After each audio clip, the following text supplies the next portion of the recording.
اور حضرت سعد کی کوئی شکایت تو تھی ہی نہیں.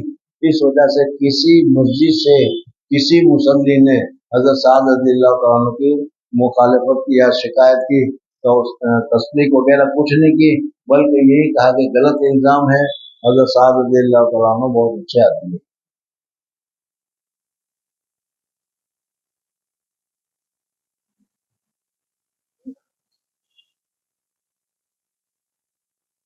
حدثنا موسى قال حدثنا ابو عوانة قال حدثنا عبد الملك بن عمير عن جابر بن سمرہ. حضرت جابر بن سمرہ رضی اللہ تعالیٰ عنہ کہتے ہیں قال شکا اہل الکوفہ سعدا، شکایت کی اہل کوفہ نے حضرت سعد بن ابی وقاص رضی اللہ تعالیٰ عنہ کی الی عمر، حضرت عمر فاروق رضی اللہ تعالیٰ عنہ کی خدمت میں.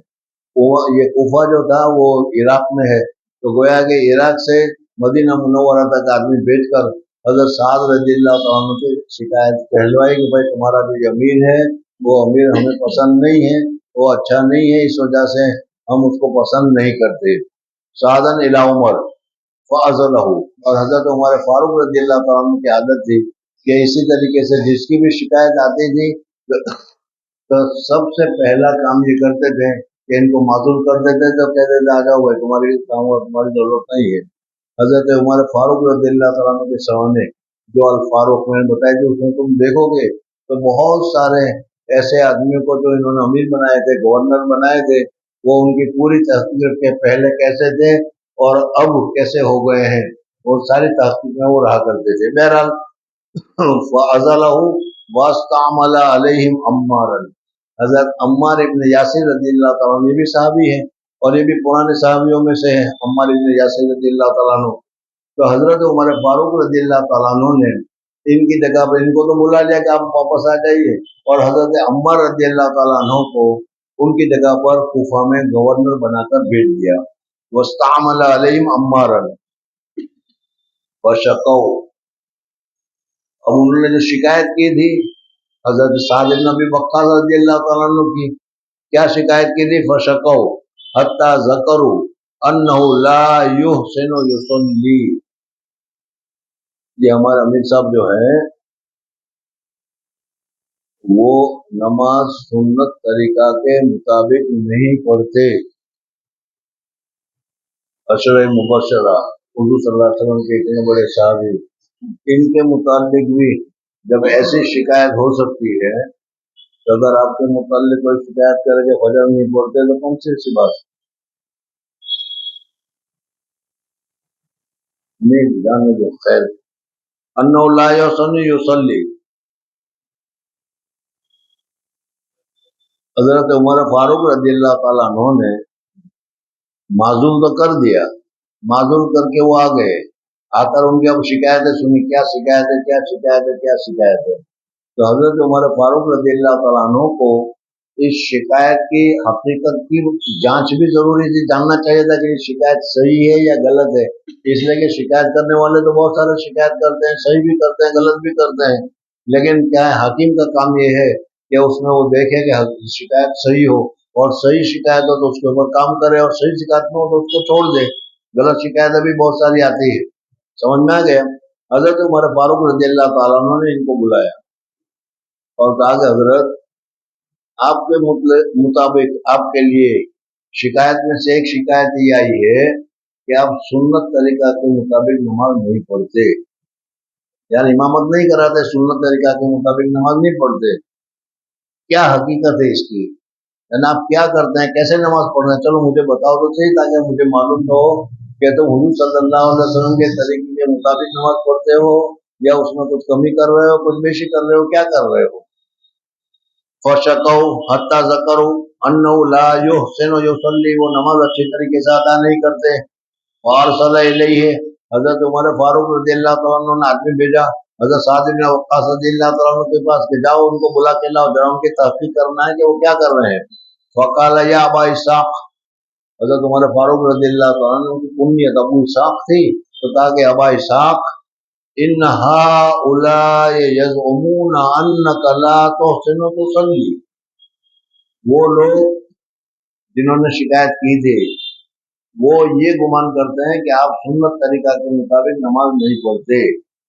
تو اس حقیقت کو آپ مجھے بتائیں کہ آپ کیسے نماز پڑھتے ہیں, کیا پڑھتے ہیں کہ جس کی وجہ سے ان لوگوں کو یہ شکایت پیدا ہوئی. وقال یا ابا اسحاق, وہ لوگ گمان کرتے ہیں وہ کہ آپ لا تحسن تصلی, آپ اچھی طریقے سے نماز نہیں پڑھ سکتے, اچھی طریقے سے نماز نہیں پڑھ سکتے. ان لوگوں نے مجھے کہا ہے. قال, حضرت سعد بن ابی وقاص رضی اللہ تعالیٰ عنہ نے جواب دیا کہ حضرت بالکل غلط کہہ رہے ہیں. میں حضور اکرم صلی اللہ علیہ وسلم کو جس طریقے سے نماز پڑھتے ہوئے دیکھتا تھا, حضور اکرم صلی اللہ علیہ وسلم جس طریقے سے امامت کرتے تھے, میں ہمیشہ اسی طریقے سے امامت کرتا ہوں, اسی طریقے سے نماز پڑھتا ہوں اور اسی طریقے سے نماز پڑھاتا ہوں. سارا کام میرا بالکل سنت کے مطابق ہے. میں نے کبھی نماز کے پڑھنے میں سنت کو چھوڑا نہیں ہے, یا سنت کے خلاف میں نے کبھی نماز نہیں پڑھی. حضرت صاحب نے کہا سمجھ میں آ گیا. دیکھو کیا کہہ رہے ہیں, قالاما انا, میں واللہ خدا کی قسم, میں خدا کی قسم, فإني كنت أصلي بهم, میں ان کے ساتھ ہمیشہ نماز پڑھاتا تھا.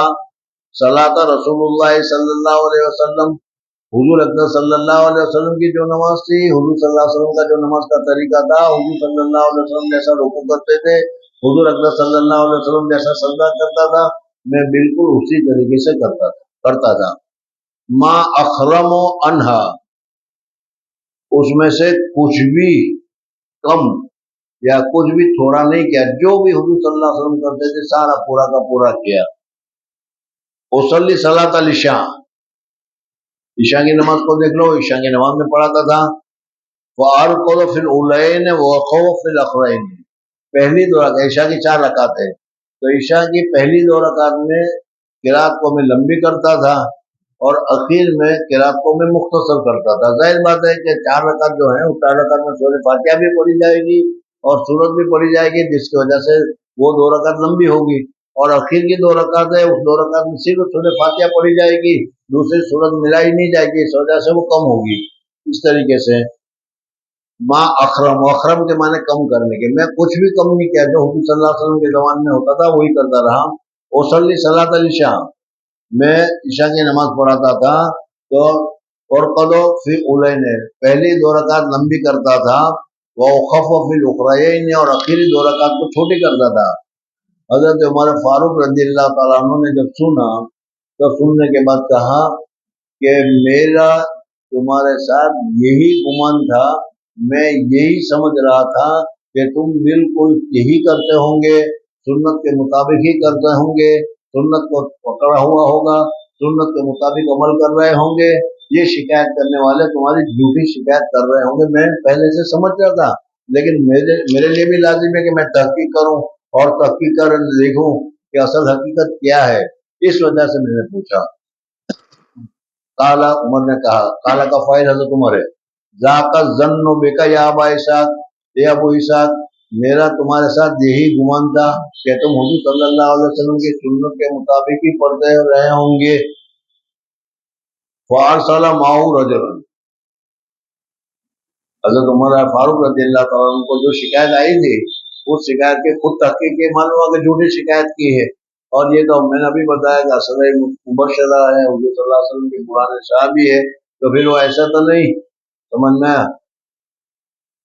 دورہ والوں کی طرح پڑھا تو بھی کیا, نہیں پڑھا تو بھی کیا, یاد کیا تو بھی کیا, نہیں یاد کیا تو بھی کیا. اس وجہ سے اب حضرت عمر فاروق رضی اللہ عنہ کا اچھا ایک بات کرو, اب معلوم ہوا کہ تمہاری شکایت بالکل جھوٹی ہے, اور میں تو سمجھ رہا ہوں کہ بالکل جھوٹی ہے, لیکن میری فریضہ, میرا ذمہ داری یہ بنتی ہے کہ تحقیق کا کمیشن بھی بٹھایا جائے, تحقیق کا کمیشن بھی رکھا جائے, اور وہ کمیشن کیا رپورٹ لاتا ہے وہ دیکھا جائے. ایسا کرو کہ 1-2 آدمی کے ساتھ تم کو بھیجا جاتا ہے کوفہ کی مسجدوں میں, ہر ایک مسجد میں تحقیق کی جائے گی کہ آپ کے خلاف کیا شکایت ہے, آپ کے خلاف کیا شکایت ہے, آپ کے خلاف کیا بات ہے. ذاک الظن بک یا ابا اسحاق, اے ابا اسحاق, تیرے ساتھ میرا یہی گمان تھا, اور میرا گمان بالکل صحیح سالم ہوا کہ تم بالکل سچے ہو. فارسل معه رجلا, ان کے ساتھ ایک آدمی کو بھیجا,